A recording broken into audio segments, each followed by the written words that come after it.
Hello guys and welcome back to the channel. In this video, I'm going to show you how you can create thumbnails in Canva. So let's get started. First of all, you gotta go to create a design and search for thumbnail and you'll be redirected to an interface like this.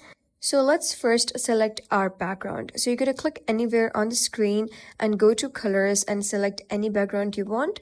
So let's go with something that is color gradient like this, and then you're gonna go to elements and search for any person you want. Let's go with a man.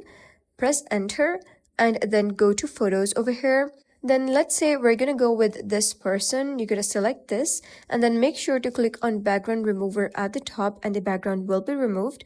You can adjust the image as you want. And now let's add a text. You can go to text over here and select any sort of template for the text you want. For example, let's go with this one. And then you can click on the text in order to edit it. Let's go with money. So I'm going to type in money and you can position it on the screen you want to do so.